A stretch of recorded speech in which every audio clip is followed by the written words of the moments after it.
What if the ocean had been hiding a devastating truth for 11 years? What do you do when you discover that everything you believed about a man's disappearance was a lie? Detective Sarah Chen thought she knew the answer to that question.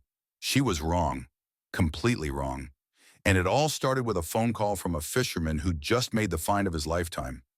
Marcus had vanished without a trace during a routine night patrol in 1981. Everyone assumed he'd simply abandoned his post, maybe run off with his rumored gambling debts. His wife Elena had waited 3 agonizing years before finally accepting he was never coming home. Now, 17 years later, the ocean had surrendered its secret. Inside the twisted wreckage lay evidence that would expose wrongdoing so extensive it touched the very core of the department and forced Sarah to confront the possibility that the badge she wore with pride had been stained with blood long before she'd ever pinned it to her chest. The truth about Marcus Rivera's last night was about to surface, and with it, a hidden scheme that had lingered in silence for nearly 2 decades. The morning fog hung over Monterey Bay like a burial shroud when Detective Sarah Chen got the call that would change everything. She'd been sipping coffee at her desk, working through cold case files, when the radio crackled to life. All units, Coast Guard recovery operation in progress at Devil's Point. Possible police vehicle recovered from the bay. Now she stood at the cliff's edge, salt spray stinging her face as she watched the Coast Guard helicopter fight against ocean winds. The aircraft's winch strained under an impossible weight, 17 years of water, rust, and secrets being dragged up from the depths. "Easy, easy," the recovery coordinator shouted into his radio as the helicopter pilot fought to keep steady. Below them, waves crashed against jagged rocks that had claimed countless ships over the decades. Today, they were giving up something different. The 1979 Plymouth Fury emerged from the water like a ghost ship, seawater pouring from every crack and crevice.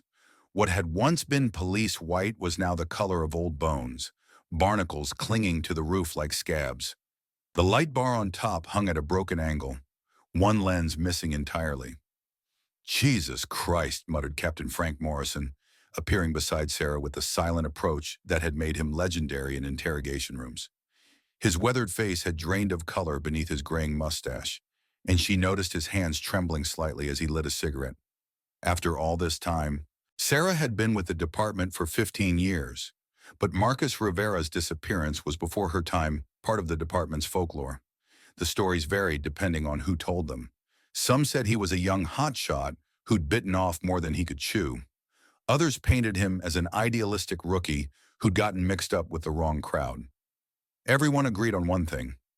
Marcus Rivera had vanished without a trace on a routine night patrol in March of 1981. "Tell me about Rivera," Sarah said, not taking her eyes off the recovery operation. Morrison dragged deeply on his cigarette, buying time. "Good kid, maybe too good for his own benefit. He was pushing hard for detective rank when he disappeared, working extra shifts, taking on cases other officers wouldn't touch." He paused, ash dropping onto his polished boots. "Left behind a pregnant wife and a lot of unanswered questions." The helicopter finally managed to deposit the patrol car onto a flatbed truck that had been positioned on the rocky shore below.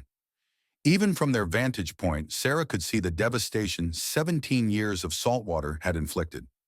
The trunk was partially open, revealing darkness within.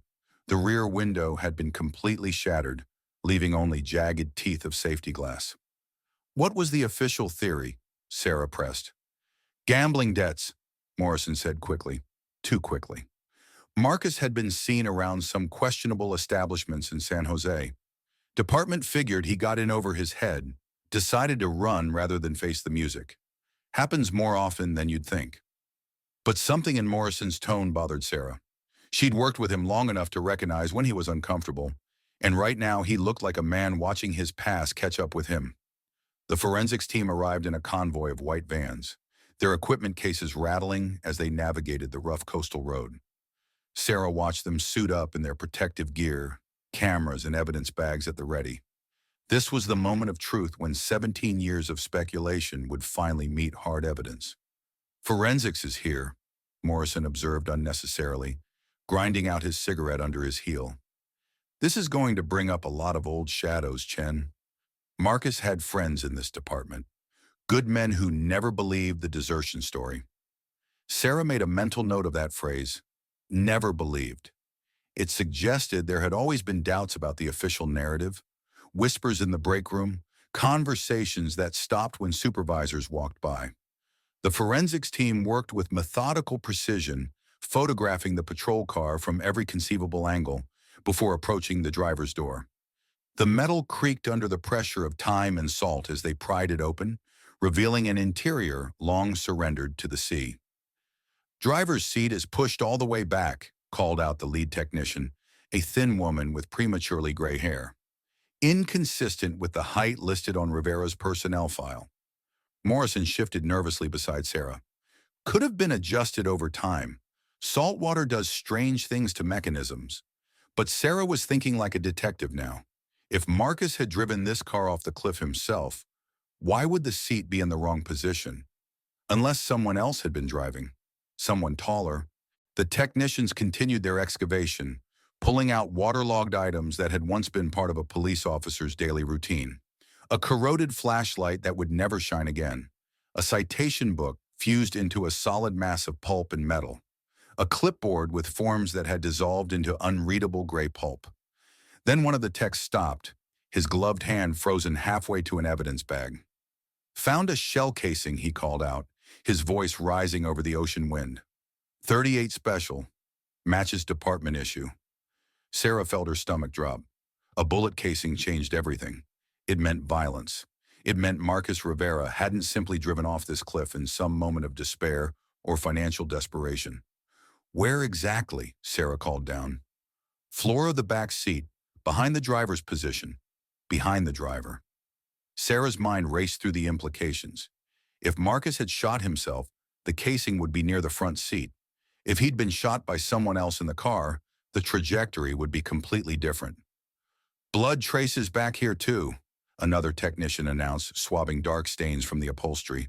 "Heavily degraded, but definitely biological. Significant amount." Captain Morrison rubbed his jaw, a habit Sarah had seen whenever internal matters got complicated. "Let's not jump to conclusions here. Could be anyone's blood. Hell, Marcus might have been mixed up in something that went sideways. Wrong place, wrong time." But Sarah was already building a different picture in her mind. This isolated stretch of coastline wasn't somewhere you ended up by accident. It was deliberately chosen remote, rarely patrolled, with deep water close to shore. The perfect place to dispose of evidence. "Captain," she said carefully, "I'd like to review Rivera's case file. All of it." Morrison's jaw rubbing intensified. "Ancient history, Chen. Cold case from before your time. You've got enough active investigations to keep you busy. A police officer may have been murdered. That's never ancient history." The recovery team was loading the patrol car onto a specialized trailer now, preparing to transport it to the forensics lab where every inch would be examined under controlled conditions. Sarah watched the process, thinking about Elena Rivera, who was now Elena Martinez, remarried but still carrying the questions about her first husband's fate. "I'm serious about that case file," Sarah pressed. "Rivera's widow deserves to know what really happened." Morrison's expression hardened, the genial mask slipping for just a moment. "Some cases are best left in the past, Detective. Rivera made his choices. His family has moved on. No need to dig up old pain." But as Sarah watched the patrol car disappear around a bend in the coastal highway, she knew she was already committed to digging. That shell casing, those blood stains, the wrongly positioned driver's seat, they were clues that had waited 17 years to tell their story. Marcus Rivera hadn't been a deserter or a corrupt cop on the run. He'd been a victim. And somewhere in the department's old files, in the testimonies that were never quite complete, and the investigations that were never quite thorough enough, lay the truth about who had killed him. Sarah pulled out her phone and dialed the records department. "I need everything you have on Officer Marcus Rivera, badge number 247, disappearance case from March 1981. Behind her, Captain Morrison lit another cigarette with hands that weren't quite steady. The ocean had given up its secret, and now there would be no stopping the investigation that followed. The truth was finally rising to the surface, whether anyone wanted to or not. If this story touches you, consider subscribing to stay connected to similar stories. Please also let me know in the comments where you're watching from. I love hearing from viewers all around the world. Elena Rivera answered her door with the same guarded expression she'd worn for 17 years. Time had silvered her black hair and carved lines around her dark eyes, but she still possessed the quiet dignity that had made Marcus fall in love with her in the police academy. "Mrs. Rivera," Sarah said gently, showing her badge. "I'm Detective Chen. I think you know why I'm here." Elena's composure cracked for just a moment. "They found his car." "Yes, ma'am. I'm sorry to have to bring this all back up, but we need to ask some questions about Marcus's final weeks. Anything unusual he might have mentioned? Any concerns he had?" Elena led Sarah into a modest living room dominated by photographs of Marcus in uniform, Marcus at the academy graduation, Marcus holding their infant daughter Sophia, who was now 17 and away at college. "He was excited about something," Elena said, settling into her chair. "The week before he disappeared, Marcus came home different, energized. He said he was working on something big, something that would clean up the department and make things better for cops like him." Sarah leaned forward. "Did he say what kind of case?" "No details. But he was staying late, making phone calls after I went to bed. One night I heard him on the phone in the kitchen, arguing with someone. He kept repeating things like, 'This isn't what we discussed, and I won't stay silent about this.'" Elena's voice caught. "The next morning I asked him about it. He just kissed my forehead and said he was going to make sure Sophia grew up in a world where cops were the good guys again." Sarah made notes, her mind racing. Marcus had uncovered something significant, something that may have placed him in serious danger. "Mrs. Rivera, in the months before Marcus disappeared, did you notice any changes in your financial situation? New money? Expensive purchases?" Elena shook her head firmly. Marcus was honest, sometimes too honest. He declined questionable overtime and even refused free coffee from the diner near the station, saying it could lead to unintended consequences. As Sarah prepared to leave, Elena caught her arm. "Detective Chen, everyone said Marcus ran out on us, that he was a coward who couldn't handle being a father and a cop. But I knew my husband. He would never have abandoned Sophia. Never." Her eyes filled with tears. "Find out what really happened to him. Please. My daughter deserves to know her father died a hero, not a deserter." The address in Marcus Rivera's case file led Sarah down a winding coastal road to Seaside, where salt air mixed with the smell of old regrets. The apartment complex bore the wear of time, peeling paint, rusted railings, the kind of place where people often sought solitude or anonymity. Carla Mendez opened the door quickly. At 58, her face showed the marks of years of anxiety and caution, suggesting a past full of unresolved worries. "I've been expecting you," Carla said, stepping aside to let Sarah in. "Saw the news about them pulling that police car out of the bay. Figured it was only a matter of time before someone came knocking." The apartment was small but immaculately clean, furnished with the careful precision of someone who'd learned to make do with very little. A single photograph sat on the mantel, a younger Carla with a man and two children, all smiles and Sunday clothes. The happy family was nowhere to be seen now. Carla poured coffee with hands that trembled slightly, the cups rattling against saucers as she carried them to a small table by the window. Outside, fog rolled in from Monterey Bay, like a gray blanket trying to cover old sins. "I was working security at the marina back in '81, Carla began, settling into her chair with the careful movements of someone whose bones remembered old fears. Night shift, minimum wage, watching over the commercial fishing boats. Not glamorous work, but it was honest, more straightforward than I realized back then." She stared into her coffee cup as if the answers might be floating there among the cream. March 15th. I remember because it was the Ides of March. My daughter was studying Julius Caesar in school, kept talking about omens and bad luck. Strangely enough, her talk of bad omens proved to be more accurate than I expected. Sarah pulled out her recorder. "What did you see that night?" "Around 11, I was making my rounds when I spotted a police car pulling into the lot near the old cannery. Officer got out, young guy, moved like he was nervous about something. He kept checking his watch, looking around like he was meeting someone, but wasn't sure he wanted to." Carla's voice grew quieter, more careful. "Few minutes later, this white van shows up. Commercial vehicle. No windows in the back, some kind of business logo on the side, but too dark for me to make out. Two men climbed out, both big, both moving like they knew exactly what they were doing. Sarah leaned forward. What happened next? At first it looked normal. The three of them talking, maybe discussing some kind of business. The officer seemed relaxed at first, like maybe these were people he knew. But then something changed. Carla walked to her window, looking out at the bay where Marcus Rivera's patrol car had sat for 17 years. The conversation got heated. I could hear voices raised, saw the officer step backward, put his hand on his gun. That's when I realized something serious was happening. You witnessed what led to his death. I saw him go down. A single shot, quick, precise. The men didn't panic, didn't run. They moved him to the van like they'd rehearsed it. Then one of them got in his patrol car. I watched them drive toward the cliffs where the road drops off into deep water. Sarah felt her pulse quicken. Carla, this is crucial evidence. Why didn't you report it in 1981? Carla turned back from the window, her eyes holding decades of regret. You think I didn't try? I went to the police station the very next day, told the desk sergeant I had information about the missing officer everyone was talking about.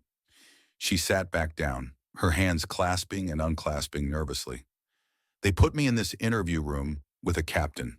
Big man, intimidating presence, acted like he was real concerned about finding Officer Rivera. When I started telling my story, he got very interested. Too interested. What do you mean? He asked specific questions exactly where I was standing, what I could see from that position. Who else worked security that might have witnessed anything? Then he wanted to know about my family, where I lived, how long I'd worked at the marina. Said it was all routine, just being thorough.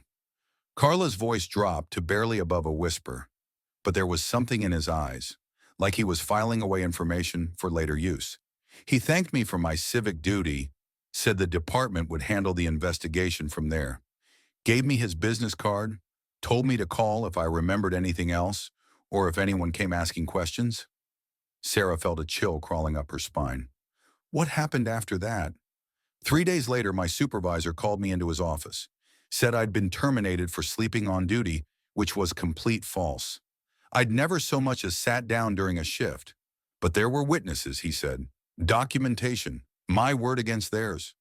Carla stood and pulled a shoebox from a shelf, handling it like it contained explosives. Couldn't find work anywhere after that. Applied at every security company, every night job in Monterey County. I kept facing rejection. My references mysteriously soured, and opportunities vanished. Word travels fast in small towns, especially when the right people want it to. She opened the box and retrieved a faded business card, handling it like it might bite her. I kept this all these years, knowing someday I might need it, hoping I'd never have to use it. Sarah took the card, and her blood turned to ice water. Seeing the name printed on the official department card brought clarity. Captain Frank Morrison. He threatened you.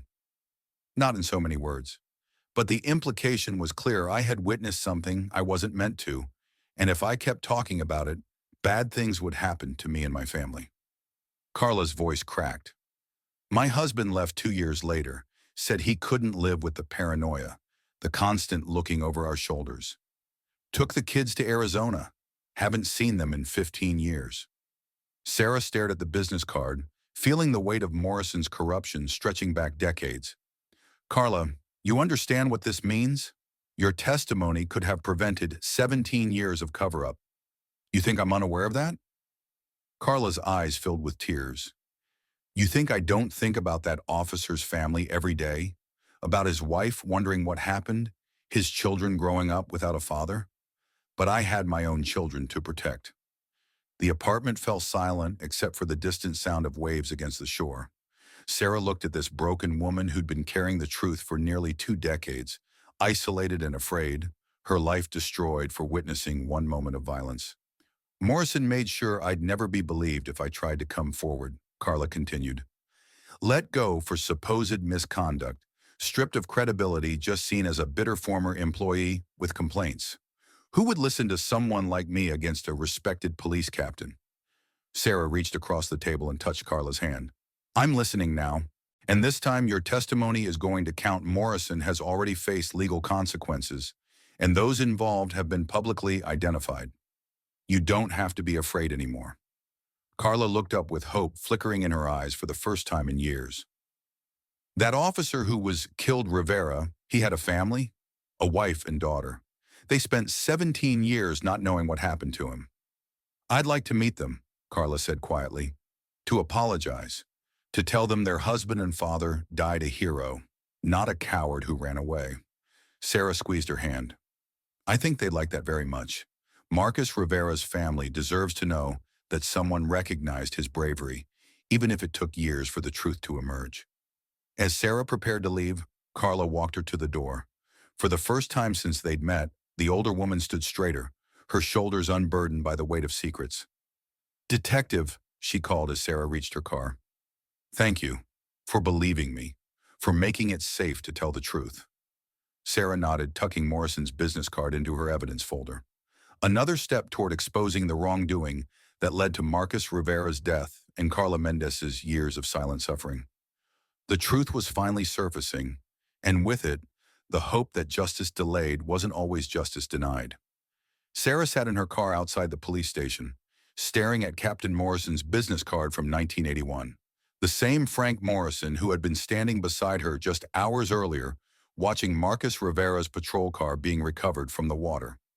The same man who had suggested Marcus might have been involved in something that didn't go as expected.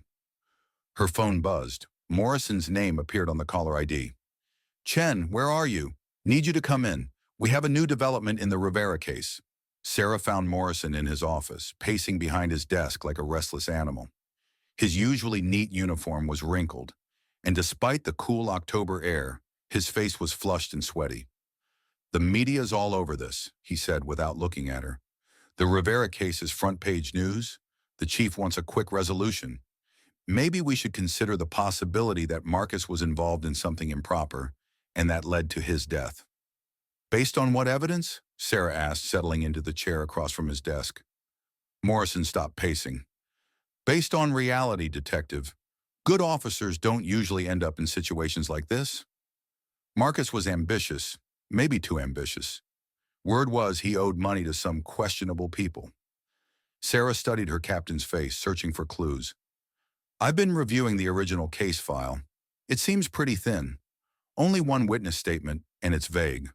Almost like someone didn't want too many details on record. Something flickered in Morrison's eyes. What are you implying? I'm not implying anything, Captain. I'm investigating. That's what detectives do. Morrison moved to his filing cabinet, fumbling with his keys. His hands were shaking. Look, Sarah, you're a good cop. Young, idealistic. But this case is going to disappoint you. Sometimes the truth isn't what we want it to be. He pulled out a bottle of antacids and took several tablets. Maybe you should let one of the senior detectives handle this. Someone with more experience in these kinds of sensitive matters. Sarah stood slowly. Are you taking me off the case, Captain? I'm suggesting you consider whether you're ready for what you might find. As she reached the door, Morrison called out, Chen, be careful who you trust. 17 years is a long time. People change. Stories change. Sometimes it's better to let sleeping dogs lie. Outside his office, Sarah's mind raced. Morrison was scared, desperate to control the narrative. But why? What really happened at that marina in 1981? And how deep did the problems go? She pulled out her phone and dialed the forensics lab. Time to push harder for answers. Dr. Amanda Walsh had been the county's chief forensic pathologist for 12 years, experienced enough to recognize when evidence hinted at a story someone preferred remained hidden. She looked up from her microscope as Sarah entered the lab, her expression serious. Your patrol car is a gold mine, Amanda said, motioning toward the evidence spread out on the examination tables. 17 years underwater should have destroyed everything, but the car's position on the ocean floor created a kind of sealed environment. Sarah moved to the table where Marcus Rivera's personal belongings were arranged, his badge, weathered but intact, his service weapon, still holstered, a wedding ring that shone despite years of saltwater exposure. Here's what's significant, Amanda continued, holding up a sealed evidence bag. We found two different blood types inside the vehicle. Type O positive in the front seat, type AB negative in the trunk. Two individuals or one individual and another involved party. We've requested DNA comparison with Marcus Rivera's medical records, but that'll take weeks. However, Amanda lifted another evidence bag containing a shell casing. This provides a clearer clue. She handed Sarah a magnifying glass. Look at the firing pin impression. Notice that unique mark? That's from a known manufacturing feature found in .38 revolvers produced between 1978 and 1980. We can match this to the exact weapon that fired it. Sarah examined the tiny marks on the brass casing. Marcus's service weapon? That was the first thing I checked. Marcus Rivera was issued weapon serial number SP4471 in January 1979. This casing wasn't fired from that gun. Sarah's pulse quickened. So someone else fired the shot. More than that, I compared the casing against our database of service weapons issued to Santa Cruz PD during that time. The firing pin pattern matches weapon SP4452 issued to, Amanda paused, consulting her notes, Officer Raymond Torres, badge number 198. The name meant nothing to Sarah, but the implications were clear. Marcus Rivera had been killed by another officer. There's more, Amanda said, leading Sarah to a computer terminal. I've been analyzing the vehicle's final resting place, the damage patterns, how it settled on the ocean floor. This car didn't go over the cliff at high speed. It was pushed. On the screen, Amanda displayed a series of photos and diagrams. See these impact marks on the rear bumper? Someone used another vehicle to force the patrol car over the edge, likely trying to cover up what happened, making it look like an accident or disappearance. Sarah studied the evidence, pieces of a 17-year-old puzzle slowly falling into place.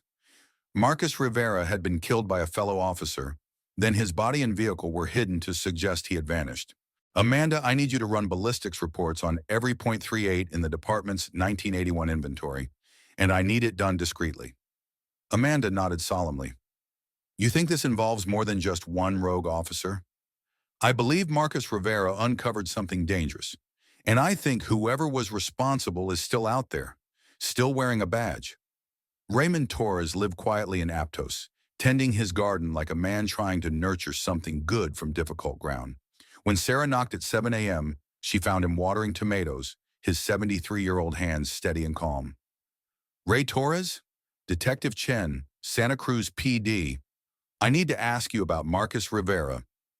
The watering can slipped from his hands, water spilling over his shoes. But Torres didn't seem to notice.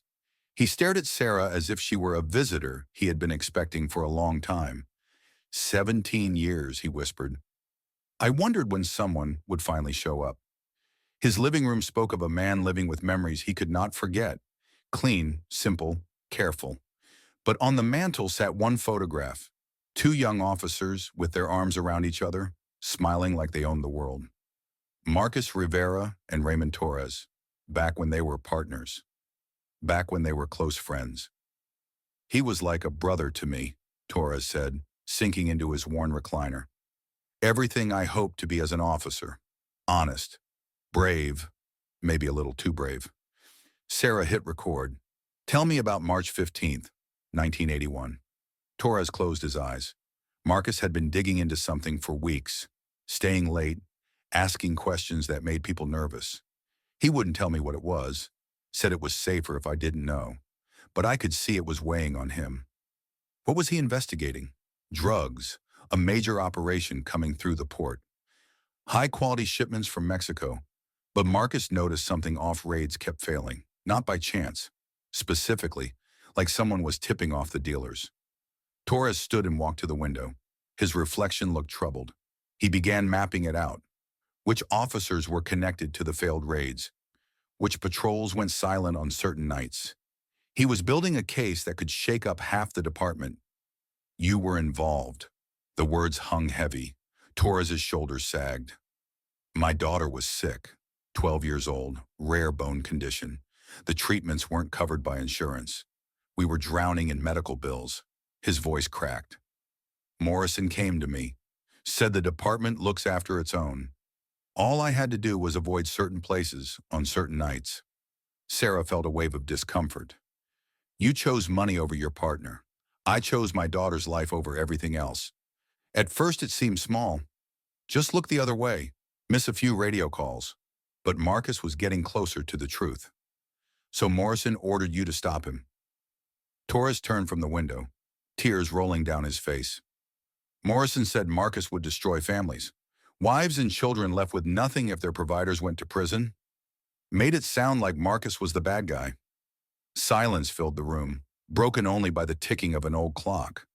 I met him at the marina, Pier 7, just after midnight. Told him I had information about his case. He trusted me completely. Torres's voice broke. I tried to persuade him to back off, take a transfer, anything. But Marcus looked right at me and he knew. He knew I was compromised. Sarah's throat tightened. What happened next? He reached for his handcuffs. Not his gun, his cuffs. Said he was disappointed but not surprised. That he had suspected me for days. He was going to arrest me right then. The confession spilled out like a dam breaking. I shot him. One shot to the chest. My partner. My friend. He looked so shocked. Said my name like a question. Then he was gone. Torres sank back into his chair, years falling away from his face in moments. Morrison and I disposed of the body in his patrol car, took it out to deep water, made it look like Marcus had just disappeared. The department investigated, but Morrison made sure it went nowhere. Sarah stared at the broken man before her. Who else was involved? Morrison controlled everything. He was just a lieutenant then, but ambitious. Made it clear you were family or you were a threat. Torres looked up with hollow eyes. He's been captain for 15 years now. Built his whole career on Marcus's silence. The final piece fell into place. Morrison hadn't just covered up a crime, he had orchestrated it, and now he ran the entire department. I need every detail, Ray, every name, every operation.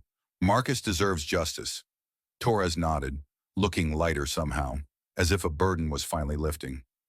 I'll tell you everything. It's time. Armed with Torres's confession, Sarah knew she had to proceed with caution. Morrison had spent 17 years carefully building his network, placing loyal officers in key positions throughout the department. She couldn't be sure who else might be involved in the conspiracy. Rather than confronting Morrison head-on, she decided to dive deeper into the department's archives from 1981. Working late into the night in the records room, she pulled personnel files, duty rosters, and evidence logs from the months surrounding Marcus's disappearance.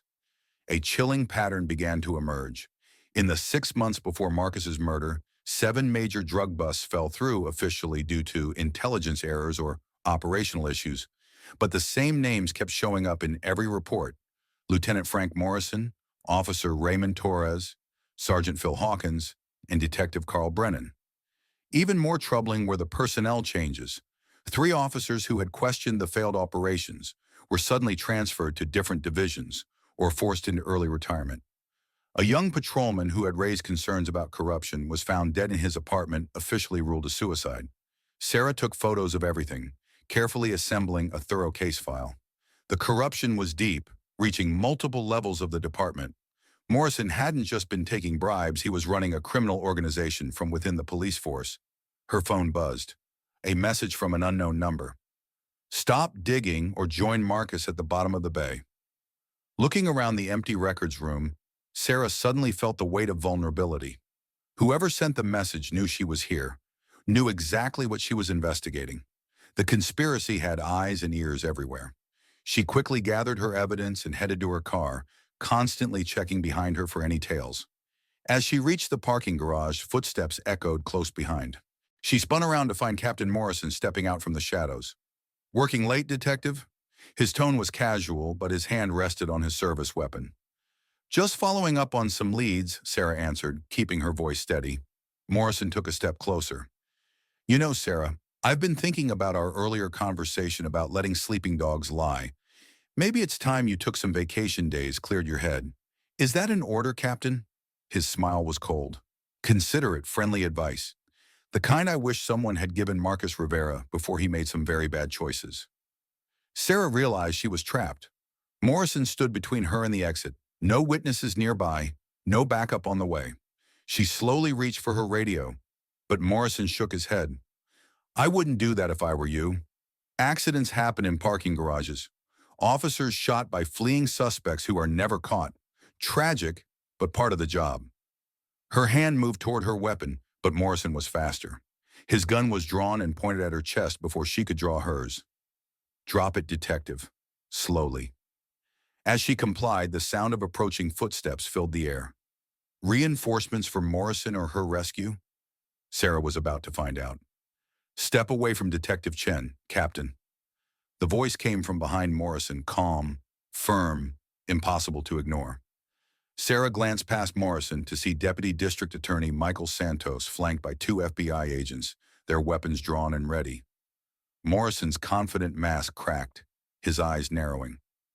What the hell is this?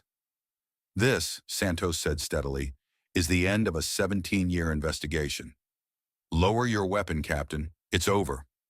Morrison's hand holding the gun trembled, doubt flickering across his face. You don't understand. I built this department. I protected this community. The drug money we took, that money-funded operations the city couldn't afford? One hell of a way to protect, one FBI agent spat. Did they target a good cop to hide what really happened? By running protection for Mexican cartels? By turning the police department into a criminal enterprise?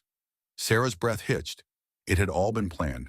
Santos and the FBI had been quietly building their case, using her investigation as the spark to drag Morrison out into the light. Detective Chen has been wearing a wire for the past hour, Santos explained calmly. We heard everything. Your threats, your confession about Marcus Rivera, your admissions of corruption. Morrison's glare burned into Sarah. You set me up. No, Sarah said, her voice steady and strong. You set yourself up 17 years ago when you chose money over justice. Rage twisted Morrison's features. For a tense moment, Sarah feared he might go down fighting rather than face the law. But then the weight of his crime seemed to crush him. Slowly, reluctantly, he lowered his weapon. Frank Morrison, one of the FBI agents said, stepping forward with handcuffs. You're under arrest for conspiracy, corruption, and the murder of Officer Marcus Rivera. As they cuffed Morrison and led him away, Santos turned to Sarah.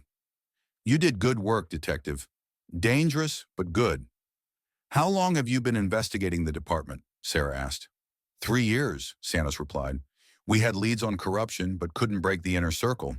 When Rivera's car resurfaced, we knew our moment had come. Morrison's desperation made him careless. Sarah watched Morrison being loaded into a federal vehicle, feeling a complicated mix of relief and sorrow. Justice for Marcus Rivera was finally within reach, but at the cost of exposing the rot that had festered inside her department for nearly 2 decades. Her phone buzzed. Eleanor Rivera's name appeared on the screen. Mrs. Rivera, this is Detective Chen. I have news about Marcus. The headline of the Santa Cruz Sentinel dominated the front page. Police captain arrested in 17-year-old officer's death. Below it, a smaller subheading read, FBI raids uncover years of corruption in local police department. Sarah sat quietly in the district attorney's conference room alongside Deputy DA Michael Santos and FBI Special Agent Rebecca Nash, watching the news unfold. What began as an investigation into Marcus Rivera's death had spiraled into a much larger operation, exposing a network of corruption that reached into law enforcement agencies across Central California. 16 officers arrested so far, Agent Nash reported, scrolling through her tablet. Charges include conspiracy, drug trafficking, and being an accessory in related crimes. Torres is cooperating fully in exchange for a reduced sentence. Santos nodded gravely. Morrison is fighting every charge. He claims he was trying to shield the community from even worse corruption. His defense argues that some of the funds went toward legitimate police operations. Sarah's voice softened. What about the families? The other victims caught up in this? There are 3 more unsolved cases now linked to the conspiracy, Santos explained. Officers who asked too many questions, witnesses who were silenced. We're reopening every one of them. Sarah thought of Elena Rivera, who had finally received the truth about her husband after 17 long years. The relief and gratitude in her voice when Sarah called had been overwhelming. The department's in turmoil, Santos added. Half the command staff implicated, evidence rooms compromised, ongoing investigations tainted by misconduct. The city council is even discussing disbanding the entire force and starting fresh. Agent Nash closed her tablet. Detective Chen, the Bureau would like to offer you a position in our public corruption unit.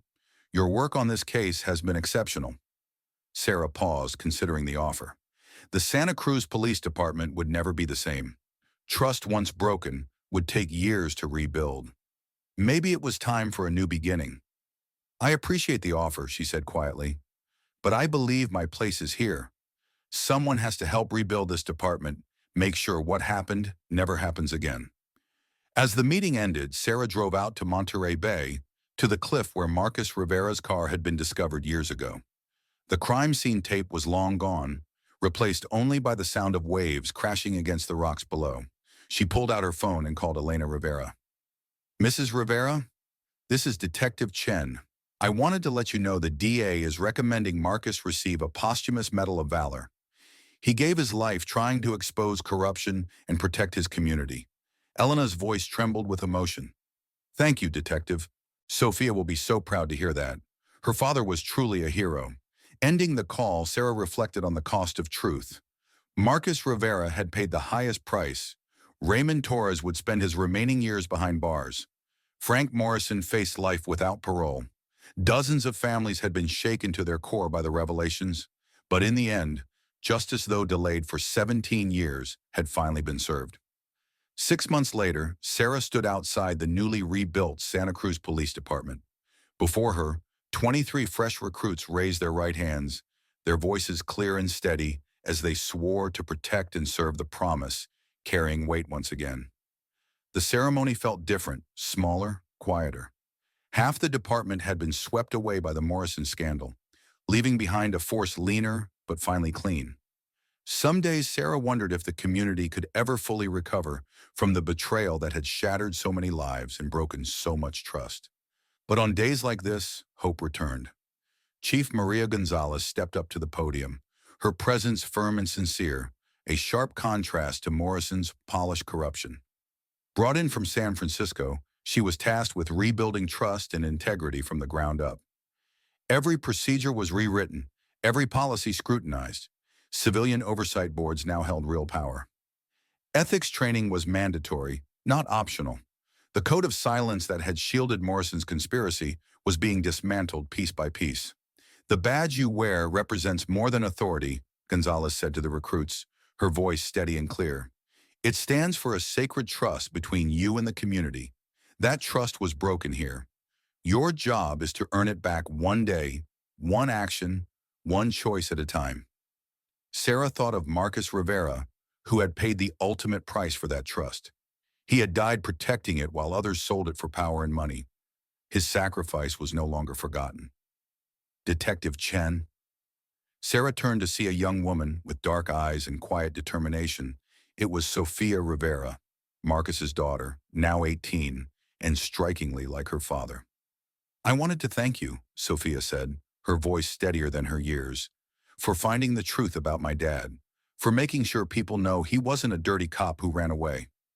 Sarah felt her throat tighten, memories rushing back. Your father was a hero, Sophia. He died standing for what was right when others chose the easy way out. Sophia nodded, tears brimming, but held back. I'm studying criminal justice at UC Santa Cruz. I want to be a detective like you, like him, someone who makes sure this never happens again. Her determination reminded Sarah of Marcus, the same uncompromising sense of justice that had cost him his life.